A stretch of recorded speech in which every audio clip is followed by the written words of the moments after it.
Hello students of grade 10, my name is Miss Nisha Bamfield and we will be focusing on discussing conducting a meeting.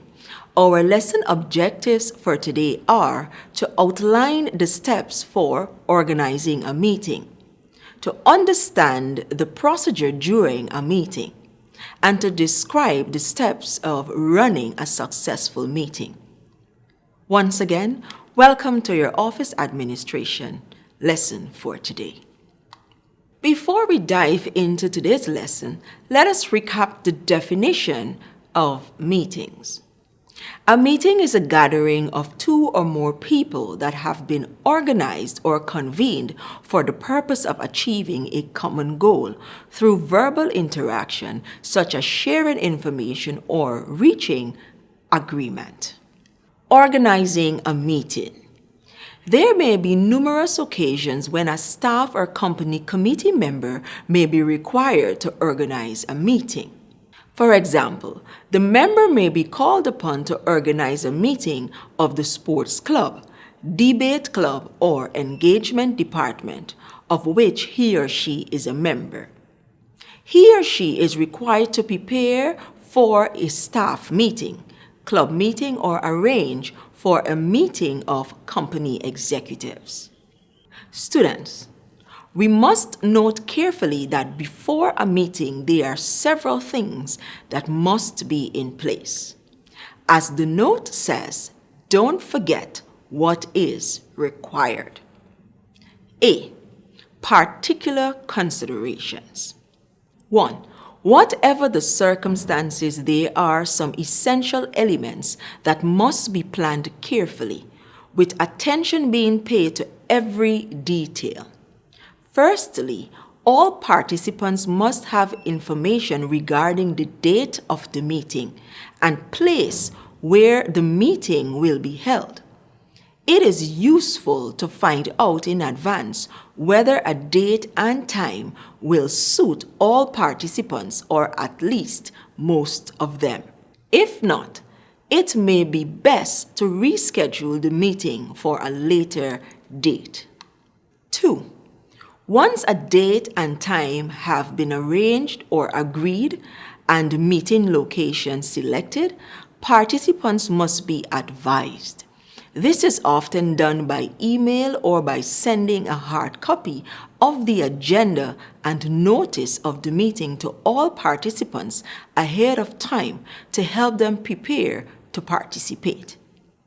Along with the agenda, all printed and supporting materials should be sent in advance, including a list of participants and their contact details. This is important so that participants will come prepared to participate in and make contributions to the discussion in the meeting. 3. The meeting room must be arranged so that attendees will be comfortable and will be able to see and hear each other without difficulty. It might be necessary to rearrange the setting. The meeting room must have sufficient lighting so that participants can read without difficulty. The ventilation must also be appropriate for the size of meeting room and the number of persons that will be accommodated. 4. Depending on the purpose of the meeting, the organizers may need access to specialized equipment such as computers, flip charts, overhead projectors or LCD projectors, and easels. 5. Part of the preparation for the meeting includes ensuring that refreshments have been catered for. If the meeting is a short one, it may also be necessary to have water or juices available for the key speakers. B. In observing what should be done before a meeting. Setting the agenda. Meetings must be carefully planned with a printed agenda. The meeting may follow procedures agreed by the participants, or it may follow the rules of parliamentary procedures, known as the Roberts Rule of Order.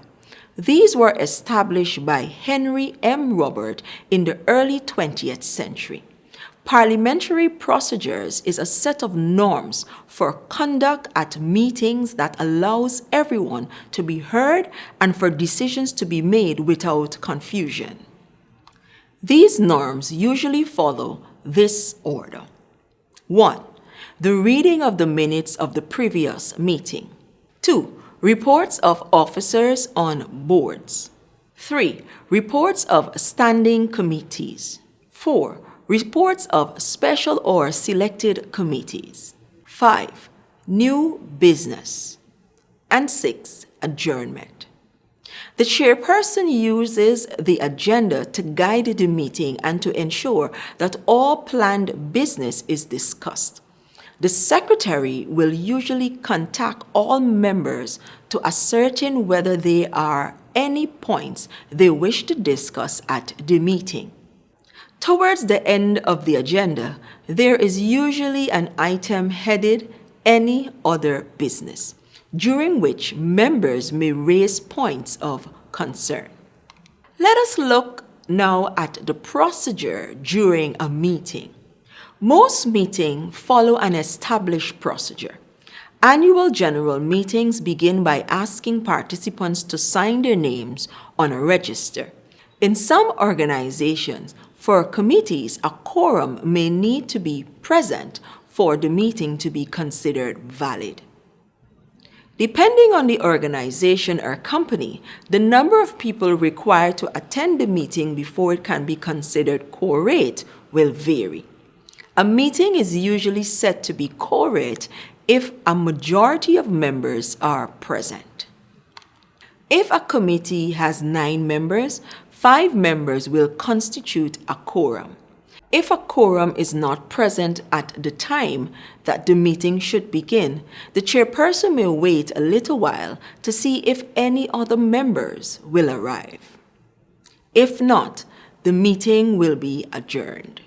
After apologies for absence have been noted, the next item on the agenda is usually to read the minutes of the previous meeting and for them to be signed and dated by the chairperson as a true record of the proceedings.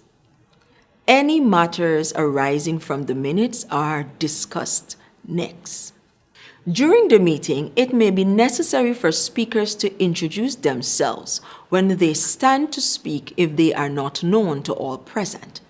When a member wishes to speak or to make a point, he or she should stand up and address the chair by his or her official title, for example, Mr. Chairman or Madam President. Question.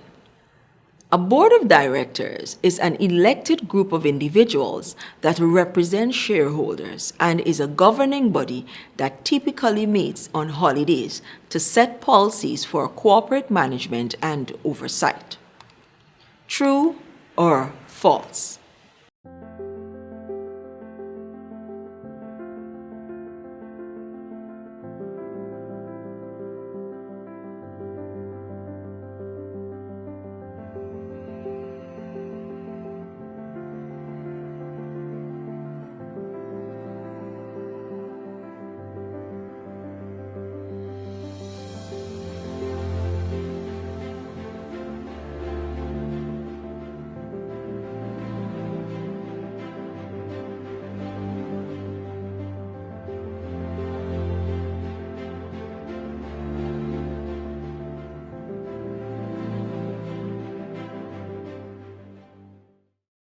If you indicated false, that is correct. The board of directors do not meet on holidays. Let us now turn our attention over to a list of activities that must be considered procedures during a meeting.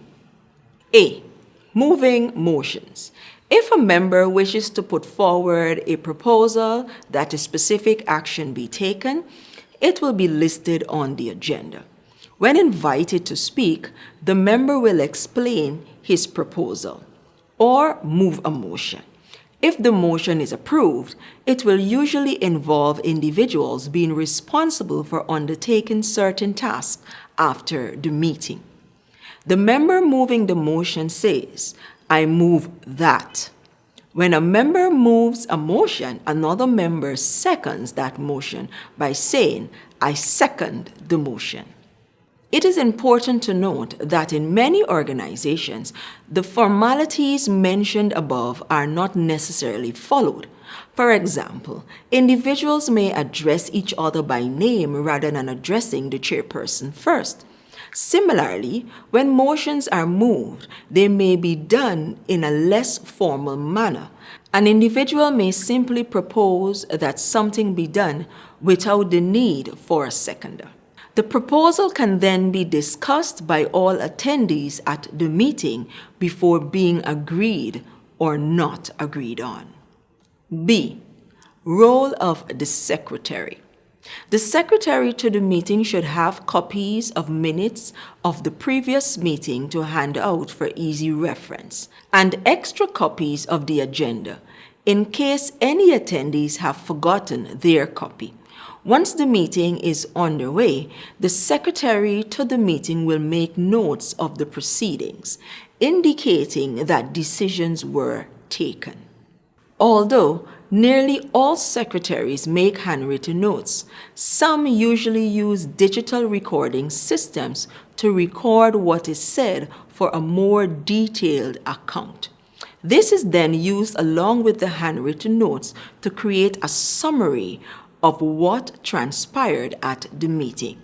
The information recorded by the secretary may include the type of meeting, the date and venue of the meeting, persons present or attendees, that the minutes of the previous meeting were reviewed, to check that the actions shown in those minutes have been acted upon, the main motions that were presented at the meeting and by whom, whether those motions were passed, what action plan resulted, and who will be responsible for those actions.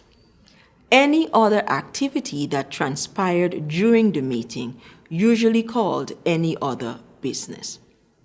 Before the adjournment of the meeting, the chairperson should summarize the decisions taken and the allocation of responsibilities so that it is clear to all what action follows next and who will be responsible for that action. The action should be reviewed to ascertain that no one has an unfair allocation of responsibility. Students, let us now look at what it means to run a successful meeting. There are 7 steps to be evaluated. Let us turn our attention over to those. A.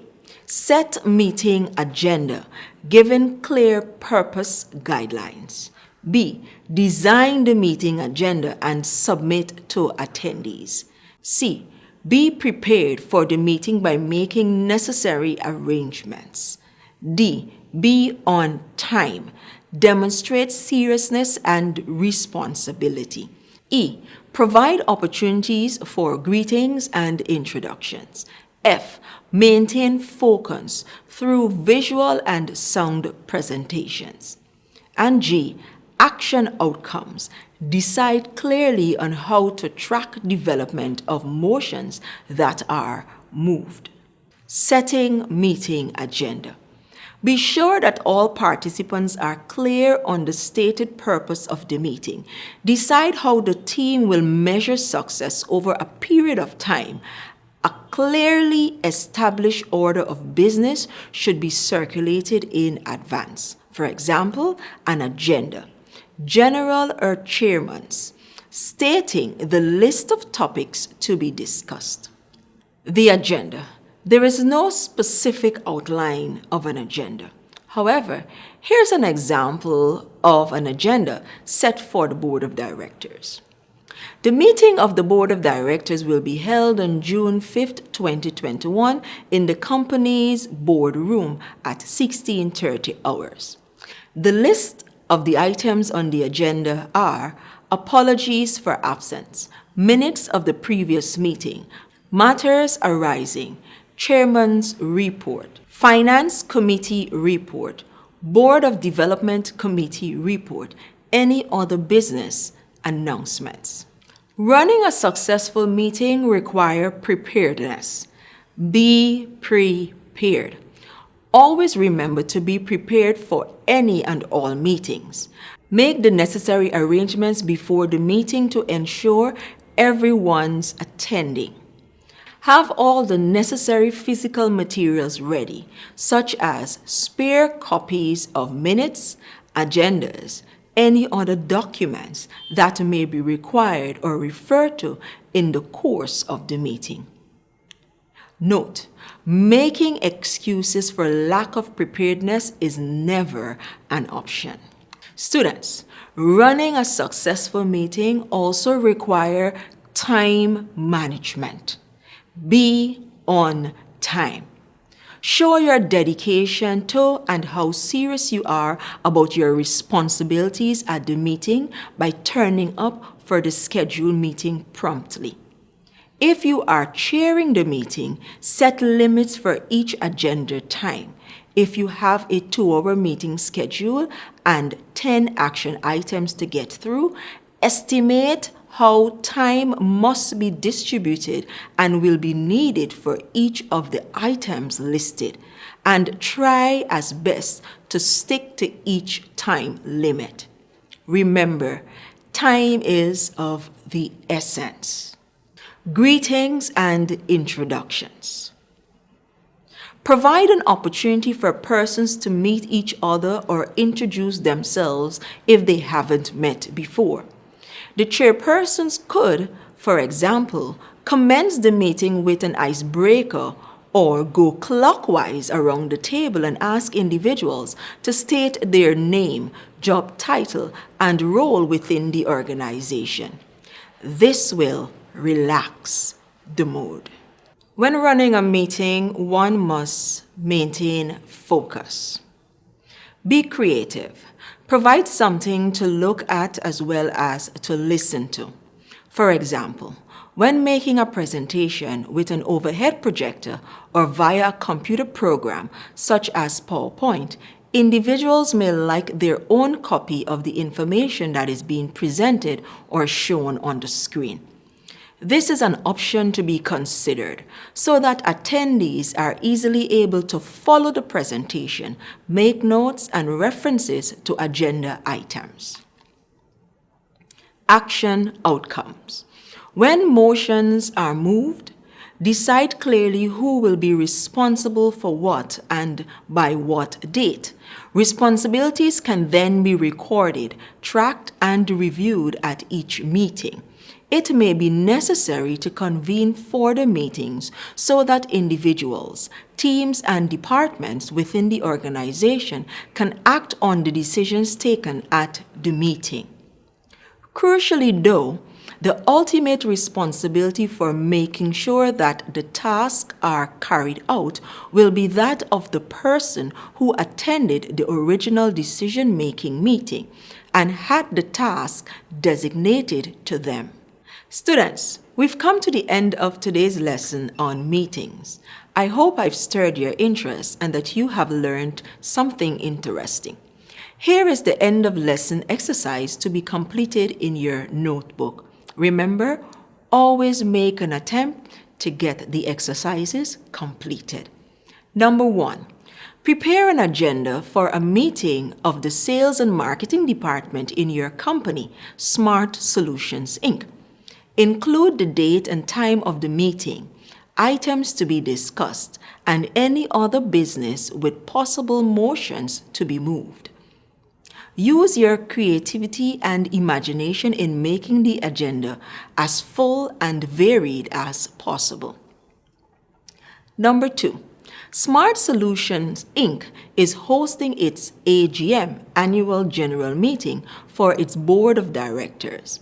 As the chairman of the meeting, design a notice reminding attendees of 4 parliamentary procedures and rules that must be followed at all times during the meeting according to the Roberts Rule of Order.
Students, thank you for having me, and thank you for attending today's session. My name is Miss Nisha Bamfield. It was nice serving you today.